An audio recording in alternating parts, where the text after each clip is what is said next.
understand that is in simple harmonic motion, the kinetic energy and potential energy associated with the body which is executing SHM, it changes.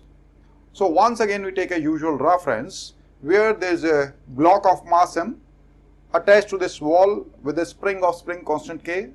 All the surface they are frictionless. This is the mean position, so it means at this time this is the natural length of the spring.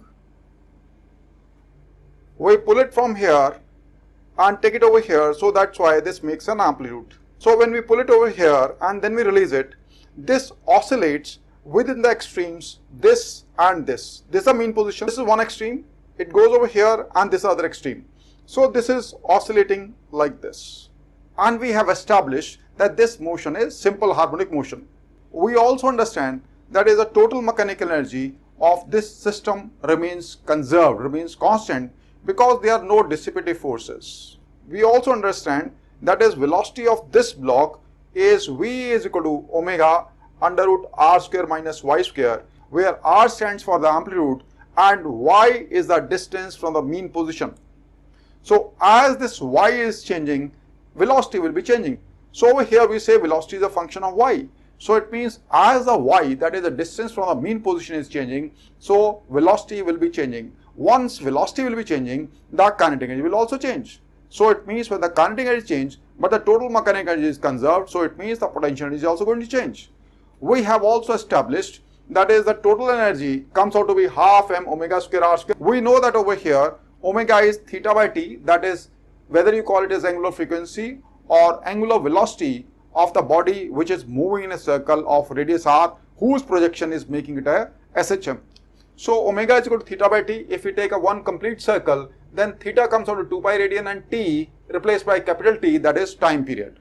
We also know that is linear frequency is going to be 1 by t. Time period, we know it is a time to complete one oscillation, whereas frequency is number of oscillations per second. So the relationship between the two is frequency is equal to 1 by time period. So when we put it over here, that is omega, we replace omega by 2 pi by t. So this comes like this. So we get energy total comes out 2m pi square, frequency square and amplitude square. So energy is directly proportional to mass. It is energy, total energy is directly proportional to square of the frequency, and energy total is also directly proportional to the square of the amplitude. And we know the kinetic energy is half mv square. We put it over here, so it comes out to half m omega square r square minus y square. And the potential energy as a function of y, it comes out to be half m omega square y square. So we have the total energy which is constant. There is no y, it is constant only. It's all the time it is constant only. Kinetic energy, is it changing with y? Yes, it is changing with y. Potential energy, is it changing with y? Yes, it is a function of y. It is rather parabolic. It is parabolic, and over here this is y is a variable, its power is 2, so this is going to be, if we wish to show it graphically, this is going to be parabola. Kinetic energy is also dependent upon the second power of y, variable y, and there is a minus also, so this is going to be inverted parabola if we wish to show it diagrammatically or if we wish to show it graphically, so this is going to be inverted parabola. So at this instant, the total energy associated is with the kinetic energy of this block. So when we take y is equal to 0, let's consider this. When y is equal to 0, then certainly there is no potential energy in this spring. That is, potential energy is going to be equal to 0, and the whole energy is, what is that? That is kinetic energy. If this is equal to 0, we know that is total energy, E total is equal to E kinetic plus E potential. Obviously, this is equal to this plus this. So total energy is equal to kinetic energy plus potential energy. At the mean position, that is potential energy is equal to 0, so this is equal to 0. So kinetic energy of the body which is executing SHM is equal to the total energy. So it becomes equal to total energy. So when we consider, that is when the displacement is equal to r, this we will consider after some time. So right now, first is we have done when y is equal to 0, we understand that. Now we come to when y is equal to r. When y is equal to r, over there we see that this comes to a stop. This block will come to a stop. When this block comes to a stop, it means the kinetic energy is equal to 0. So now it is equal to 0. So it means the whole potential energy is equal to the total mechanical energy of this. So potential energy becomes the total mechanical energy of this system. When we go to minus r, when it goes from here to here and then eventually reaches here also. This other extreme now we are talking about. At this extreme, once again, we see that is potential energy is half m omega square. This is going to be r square minus r square. If you take it a minus r square, so minus r square is once again r square only. So once again, potential energy is maximum only. Over here, the spring was maximum stretched, and over here, the spring is maximum compressed. We know that is total potential energy stored in the spring is half kx square. So whether this x, compression or stretching, so over here, the total energy is associated with kinetic energy. There is no potential energy. When y is equal to 0, total energy is kinetic energy, potential energy is equal to 0. At both the extremes, the total energy which is associated with only with potential energy and kinetic energy is equal to 0 at both the extremes because velocity is equal to 0. So at both the extremes, r and minus r, kinetic energy is 0 and potential energy is equal to total energy. Now let's come to, that is when this is r by 2 over here. When y is equal to, let's say this comes out to be r by 2 or minus r by 2. Let's consider that.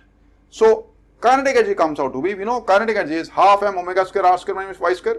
So when we are taking y is equal to r by 2, we put it over here. So this comes out to be r square upon 4. So this comes out to 3 r square upon 4. So, but this is equal to E, half m omega square r square, that is equal to E into 3 by 4. So this comes out to be 3 by 4. As far as the potential energy is concerned, so we know total energy is E. So if this is 3 E by 4, then certainly rest is potential energy. So that must be E by 4. So that 3 E by 4 plus E by 4, that makes E. Otherwise also, if we intend to use this, so that comes out to be potential energy at r by 2. It will come out to be half m omega square. This is r by 2 square. So this comes out to be half m omega square r square by 4. So this is what? This is E. So this comes out to be E by 4. So when y is equal to r by 2 or minus r by 2, the kinetic energy comes out to be 3 by 4. Y is equal to r by 2, kinetic energy comes out to be 3 by 4 and potentially comes out to be E by 4. Whether it is plus r by 2 or minus r by 2, kinetic energy is 3 by 4 and potential energy is E by 4. So over here on the y-axis, we have taken an energy, and from the x-axis, we have taken the displacement of the mean position. So when we say y is equal to 0, it means y is equal to 0, we are talking about like this. So y is equal to 0 is this situation. So this is when we say y is equal to 0, this is a mean position.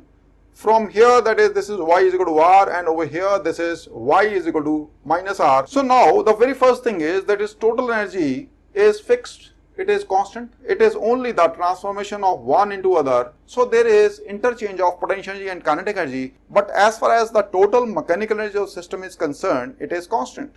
So this, let's say this represents the total mechanical energy of the system. Now let's understand that is how the potential energy is changing. We see over here that is potential energy is half m omega square y square. Y is a variable, that is the distance from the mean position, it is changing. And this is power is 2. So obviously this is going to be represented by a parabolic function, and this shall be passing from this point, that is y is equal to 0. So potential energy is equal to 0 when y is equal to 0. When y is equal to 0, potential is equal to 0. Let's talk about the potential energy first. Now when y is equal to r, so potential energy is maximum. So it means, and over there the kinetic energy is equal to 0. We know that is when y is equal to r, the kinetic energy is equal to 0. When y is equal to r, it comes to a stop, velocity is equal to 0, kinetic energy is equal to 0. So the whole energy is only potential energy, and it is equal to the total mechanical energy. So at y is equal to r, it reaches over here. So it goes like this, something like this. It has to be parabola. Similarly, when y is equal to minus r, that is when it reaches over here, the velocity is equal to 0. So kinetic energy is equal to 0. So the total energy associated is with potential energy only, and that is maximum, and that is also equal to total mechanical energy. So it means when y is equal to minus r, so once again it is over here. So at r and minus r, so this is maximum, and this is equal to E total only, that is potential energy. So at y is equal to minus r, potential energy is maximum. Similarly, at y is equal to r, potential energy is maximum. Now when we talk about the kinetic energy, we know kinetic energy is half m into velocity square. At the mean position, we know velocity is maximum. At the extremes, velocity is equal to 0.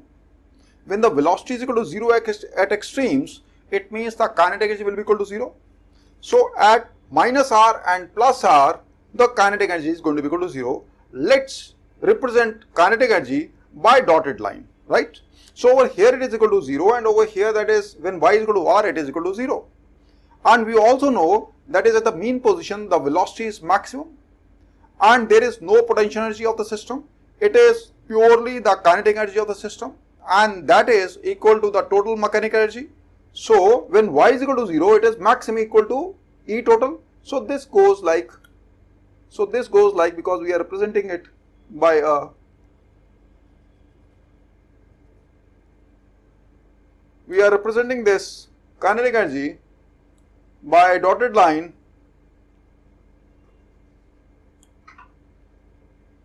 This dotted line represents the kinetic energy. So at minus r and plus r, the kinetic energy is equal to 0, whereas the mean position, the kinetic energy is maximum, that is equivalent to total mechanical energy of the system, and at y is equal to 0, potential energy is equal to 0. Whereas potential energy at the extreme positions, this is solid line, that is maximum at the extremes. At the mean position, potential energy is equal to 0. So this is how the kinetic energy and potential energy varies as a function of y from the mean position.